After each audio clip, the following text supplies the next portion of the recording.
The other knife that I absolutely love using is my kukri. It is a knife that I've had also quite a while now. It comes with its own sheath, but as you can see, it's a decent knife. You can use it for chopping, for finer carving here at the end. That's definitely also one of my favorite knives that I've used. So yeah, just a quick little bit of a tidbit on this. My wife has got exactly the same one. I went to Rustenburg the 1 week for a site visit, and it was just before her birthday, and then I bought her the exact knife, and the cashier was actually looking at me like I'm totally crazy when I told her that that's the reason why I'm buying this.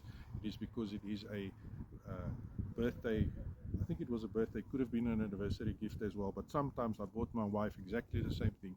The main thing is that the cashier was like totally flabbergasted when I told her this is a gift for my wife.